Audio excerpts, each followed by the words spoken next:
Aujourd'hui, nous allons vous parler du dernier miracle de Jésus. Il faut tenir compte du fait que nous avions mis dans une de nos vidéos précédentes le premier miracle de Jésus. Le fait qu'il faisait plier le dattier pour nourrir sa mère et puis qu'il faisait ouvrir le dattier pour qu'il fournisse l'eau parce qu'elle avait soif, etc. Aujourd'hui, nous parlons du dernier miracle de Jésus. Il faut savoir qu'entre le premier et le dernier, il y a énormément de miracles. On en retient en principe 36, mais ça peut aller jusqu'à 42. Le Christ arrive maintenant dans Jérusalem, sur son âne. On peut le voir ici, avec les palmes déposées sur le chemin. Il s'approche du jardin de Gethsémanée avec l'olivier. Ici, on voit Jérusalem, il va rentrer dans Jérusalem, etc. Et depuis quelque temps, il est suivi par une personne qui s'appelle Sidoine. Et ce Sidoine, il est un aveugle de naissance. Et le Christ va décider, une fois qu'il sera descendu de sa monture et qu'il aura pris contact avec les gens, il va décider de faire le miracle de Sidoine, c'est-à-dire ici nous avons Sidoine, Sidonius en latin. Ce Sidonius, il est aveugle de naissance et le Christ va le miraculer et lui rendre la vue en prenant de la terre, de par terre, l'amenant à sa bouche, il dépose de la salive sur la terre, il malaxe le tout et ensuite il applique cette substance sur les yeux de Sidoine et il lui dit va à la piscine de Siloé laver tes yeux. Et alors c'est ce qu'il va faire, et une fois qu'il aura été à la piscine de Siloé, eh bien il verra. Ce qui est intéressant, c'est de savoir que cette piscine de Siloé, c'est la source de Siloé. Cette source, c'est la source primaire de Jérusalem, celle qui va lui donner vie. Et ici, on voit une photo de 1920 où les pèlerins, quand ils arrivaient à Jérusalem, avaient l'usage de descendre jusque dans cette piscine, dans ce bassin, et de se laver correctement avant d'aller dans le temple.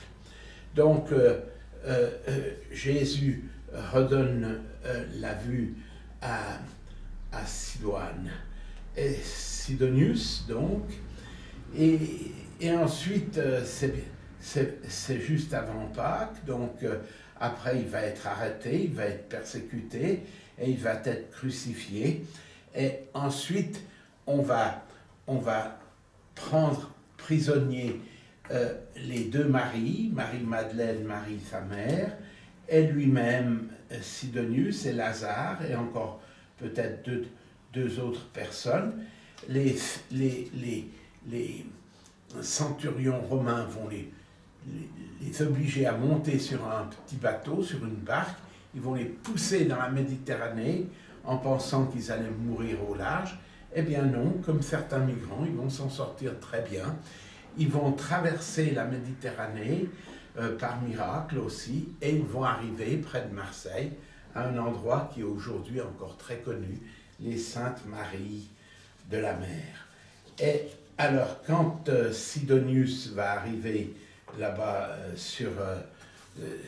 en France, il va devenir un chrétien prêcheur, il va être d'abord un prêtre, un des premiers prêtres, un des premiers évêques de cette région de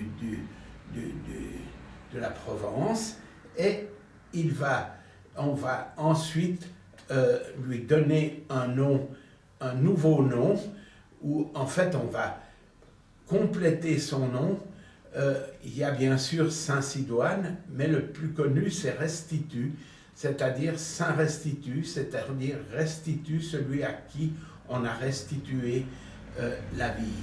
Parce qu'au moment où il a fait le miracle, le Christ qui était entouré de gens a dit « Oh, regardez comme il fait bien le miracle ». Le Christ a corrigé, il a dit « Ce n'est pas moi qui fais un miracle, c'est moi qui complète l'œuvre de Dieu ». Parce qu'effectivement, le Sidoine était né aveugle, on peut comprendre qu'il fallait terminer l'œuvre de Dieu. Et vous avez ici l'église de Saint-Restitut à Saint-Restitut de Provence, c'est-à-dire dans la Drôme. Voyez, une église avec sa fortification sous la forme d'une tour. Voyez cette magnifique église avec sa place et puis quelques arbres. Voilà ici une autre vue de l'église qui est assez primitive dans sa façon d'être, complètement romane, etc. Voilà. À Saint-Restitut, naturellement, il y avait une fontaine aussi, qui était aussi près d'une petite source, très proche de l'église, où les gens allaient et mettaient de l'eau sur leurs yeux, soit pour les guérir d'une cataracte, ou voire même peut-être même de l'aveuglement. Ici, la tour, cette fameuse tour qui servait également de retraite pour la population, qui était une tour un genre de contrefort de l'église. Elle est très très massive, absolument magnifique, et il y a tout autour de la tour une frise avec des petites sculptures en terre où on peut voir ici le Christ dans sa gloire. Voilà, donc le dernier miracle de Jésus en faveur de Sidonius, de Sidoine, de Saint-Restitut, de Restitut. Voilà, aujourd'hui, il y a les reliques de Saint-Restitut à Saint-Restitut. C'est quelque chose d'extraordinaire, cette relation avec la France, avec la Provence et la Méditerranée et la Palestine et Israël plus loin. Toute cette chose magnifique qui est arrivée, ce dernier miracle, avant la fin fatale du Christ à Pâques. Voilà.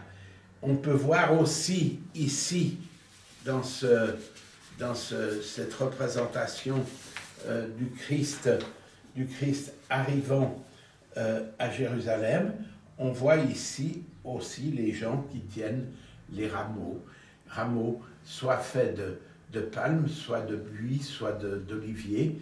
Voilà, on saluait le Christ avec ces rameaux, on rafraîchissait le Christ avec les rameaux.